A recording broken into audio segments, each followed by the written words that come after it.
Well, Mary Bajda loves her faith, family, music, and books, and today she is joining us from Pennsylvania to talk about two of her books. I'm holding in my hand right here, God's Superheroes from Our Sunday Visitor. Thanks so much for being with us, Mary. Thank you so much for having me. These look great. Colorful books, bright, and lots of great information in here about the many different saints. Maybe if you could start off by telling us what made you want to write these books. Well, today's world is a scary place for kids.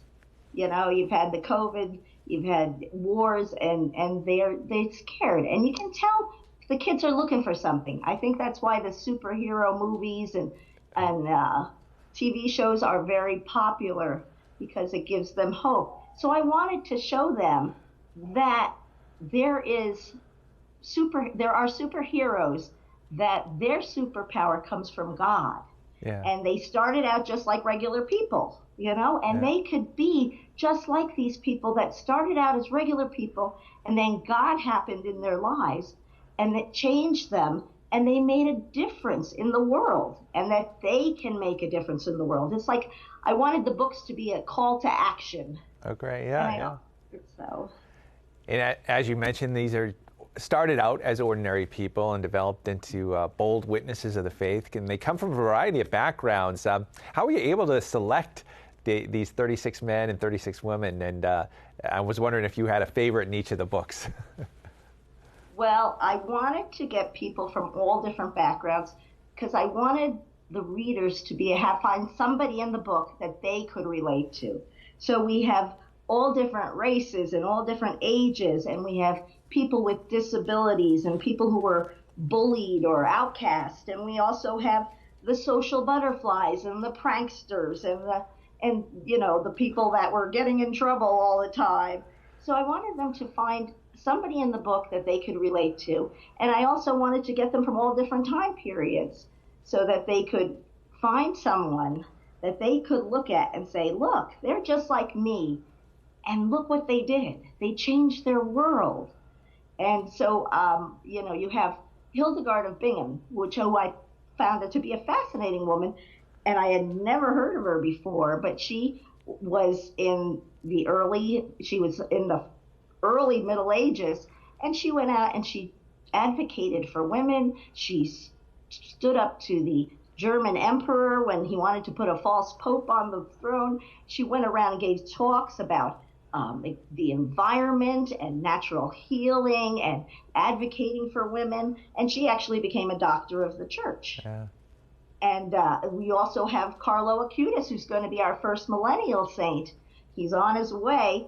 And I call him the webmaster, because he was a teenager who just knew everything about computers. He could do anything on there. And he created a website on the Eucharist. And that was very important to him, and I wanted the kids to see that, okay, it's cool to be into the Eucharist. You know, he said, why are there lines for concerts and movies, but there's no lines to get in for adoration to see the Eucharist? Yeah. And you'll see in the book that the Eucharist is the source of power for these superheroes. Yeah. All of them that they spent time in front of the Eucharist, and that's where they got their power, was from the Eucharist. So I wanted them to see that. Yeah.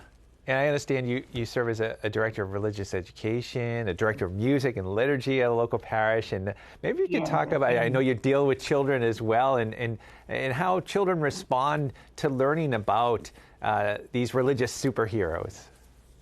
Well, that's what I wanted to do with these superheroes, is make the kids get excited about their faith and see that they can do something just like them. And so, you know, you look at, as a DRE, you know, I give the books for confirmation, and the books for confirmation, they have about the saints, and they sometimes kind of look boring. And I wanted, these people are dynamic, they're exciting, they're funny, and I wanted them to see that, and I wanted them to get excited about their Catholic faith, because sometimes on TV, you see the Catholic faith being put down, and I wanted them to see the difference that these people have made in the world, and to get excited.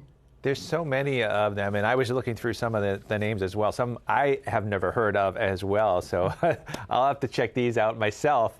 Where can people get a copy of the books and follow your work? They can get a copy of the books on Amazon or at the OSB website.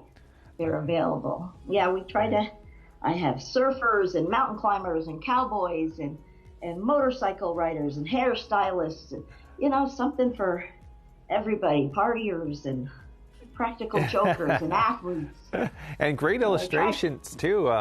Who was the illustrator for these? Melinda Steffen did a tremendous job with the illustrations on this. Because I said, when they said, what do you want in the illustrations? I said, I don't want them to be boring. I want them to convey color and excitement and just be compelling and energetic and make them realize these are not boring people. These are exciting people that lived their faith and made a difference in the world. Well, helped people. These are great books. Mary, thank you so much for being with us. We encourage you to check these out, and great gifts for children too, and get them excited about learning more about the different saints. Thanks so much for being with us, Mary. Thank you so much for having me.